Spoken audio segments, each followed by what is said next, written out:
ನಾನು body build ಮಾಡಬೇಕು, ದೇಹದಾಢ್ಯ ಸ್ಪರ್ಧೆಗೆ ಹೋಗಬೇಕು ಅನ್ನೋದು ಹಲವರ ಕನಸು. ಅದನ್ನ ಕೆಲವರು ಮಾತ್ರ ಹಗಲು ರಾತ್ರಿ ದೇಹ ದಂಡಿಸಿ ನನಸು ಮಾಡಿಕೊಳ್ತಾರೆ. ಅಂತಹ ಸಾಧಕರಿಗೆ ಅಂತ ಬೆಣ್ಣೆ ದೋಸೆ ನಗರಿ ದಾವಣಗೆರೆಯಲ್ಲಿ ಸ್ಪರ್ಧೆ ಆಯೋಜಿಸಲಾಗಿತ್ತು. ಆ ಸ್ಪರ್ಧೆಯ ಹೈಲೈಟ್ ಏನು ಅಂತೀರಾ? ಈ ಸ್ಟೋರಿ ನೋಡಿ. ಹೀಗೆ ವೇದಿಕೆ ಮೇಲೆ ವಿವಿಧ ಭಂಗಿಗಳಲ್ಲಿ ಪೋಸ್ ಕೊಡ್ತಿರೋದು ಯುವ ಬಾಡಿ ಬಿಲ್ಡರ್ಸ್. ಮೈಗೆ ಬಣ್ಣ ಹಚ್ಕೊಂಡು front double biceps, side chest, triceps, 6 pack pose ಕೊಟ್ಟು ನಾವು ಬಲಶಾಲಿಗಳು ಅಂತ ಸ್ಪರ್ಧೆಗೆ ಇಳಿದಿದ್ದು ದಾವಣಗೆರೆ ಜಿಲ್ಲೆಯಲ್ಲಿ.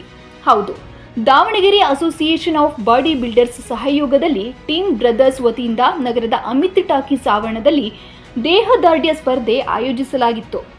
ಧಾರವಾಡ, ಬೆಳಗಾವಿ, ಚಿತ್ರದುರ್ಗ, ಶಿವಮೊಗ್ಗ, ದಾವಣಗೆರೆ ಜಿಲ್ಲೆ ಬಾಡಿ ಬಿಲ್ಡರ್ಸ್ಗಳಿಗಾಗಿ ಸ್ಪರ್ಧೆ ಆಯೋಜಿಸಲಾಗಿತ್ತು. 55, 60, 65, 70, 75 ಕೆಜಿ ತೂಕ 5 ವಿಭಾಗಗಳಾಗಿ ಮತ್ತು 80 ಕೆಜಿ ತೂಕ ಮೇಲ್ಪಟ್ಟ ಬಿಲ್ಡರ್ಸ್ಗಳಿಗಾಗಿ ಪ್ರತ್ಯೇಕ ವಿಭಾಗ ಮಾಡಲಾಗಿತ್ತು.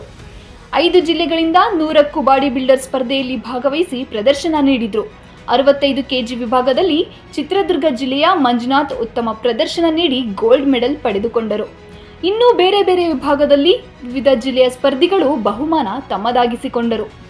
Brothers classic Davanagere inter district ಚಾಂಪಿಯನ್ಶಿಪ್ಪಲ್ಲಿ ನನಗೆ 65 ಕೆಜಿ ಕ್ಯಾಟಗರಿಯಲ್ಲಿ ಗೋಲ್ಡ್ ಆಗಿದೆ, ಚಿನ್ನದ ಪದಕ ಆಗಿದೆ. ಫಂಕ್ಷನ್ ತುಂಬ ಚೆನ್ನಾಗಿ ನಡೆಸ್ಕೊಟ್ರು. ಅವರು ಮುಂದಿನ ದಿನಗಳಲ್ಲಿ ಇನ್ನೂ ಚೆನ್ನಾಗಿ ಅಂದರೆ ಸ್ಟೇಟ್ ಲೆವೆಲ್, ನ್ಯಾಷನಲ್ ಲೆವೆಲ್ ಮಾಡಿ ಅಂತ ನಾನು ಕೇಳ್ಕೊಂತೀನಿ. ಸಂಖ್ಯೆಯ ಬಾಡಿ ಬಿಲ್ಡರ್ಸ್ ಪೋಸ್ ಕೊಡ್ತಿರೋದನ್ನ ನೋಡಿದ ಜನ ಕೇಕೆ ಶಿಳ್ಳೆ ಹೊಡೆದು ಸ್ಪರ್ಧಾರ್ಥಿಗಳನ್ನ ಹುರಿದುಂಬಿಸಿದ್ರು. ಇತ್ತೀಚಿನ ದಿನಗಳಲ್ಲಿ ಬಾಡಿ ಬಿಲ್ಡಿಂಗ್ ಅನ್ನೋದು ಫ್ಯಾಷನ್ ಆಗಿದ್ದು ಯುವಕರು ದೇಹ ದಂಡಿಸಲು ಮುಂದಾಗುತ್ತಿದ್ದಾರೆ. ಅವರನ್ನ ಪ್ರೋತ್ಸಾಹಿಸುವ ದೃಷ್ಟಿಯಿಂದ ಇಂತಹ ಸ್ಪರ್ಧೆ ಆಯೋಜನೆ ಮಾಡಲಾಗುತ್ತಿದೆ ಎನ್ನುತ್ತಾರೆ ಆಯೋಜಕರು.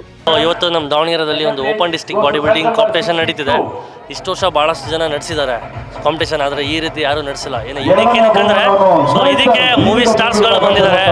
ಇಲ್ಲಿ ಸೇವ್ ಆಗ್ತಕ್ಕಂಥ ದುಡ್ಡು ನಾವು ಡೊನೇಟ್ ಮಾಡ್ತಿದ್ದೀವಿ, ಬಡವರಿಗೆ ಡೊನೇಟ್ ಮಾಡ್ತಿದ್ದೀವಿ. ಪ್ರೋಗ್ರಾಮ್ ಭಾಳ ಸಕ್ಸಸ್ ಆಗಿದೆ. ಒಟ್ಟಿನಲ್ಲಿ ಬೆಣ್ಣೆ ನಗರಿ ದಾವಣಗೆರೆಯಲ್ಲಿ ನಡೆದ ದೇಹದಾಢ್ಯ ಸ್ಪರ್ಧೆಯನ್ನ ನೋಡಿ ಬೆಣ್ಣೆ ನಗರಿ ಜನರು ಬೆಣ್ಣೆಯಂತೆ ಕರಗಿ ಹೋಗಿದ್ದರು. ಕ್ಯಾಮರಾ ಪರ್ಸನ್ ಮಂಜುನಾಥ್ ಜೊತೆ ಅಣ್ಣೇಶ್ ಎಂ, ಒಂದು ಕನ್ನಡ ನ್ಯೂಸ್, ದಾವಣಗೆರೆ.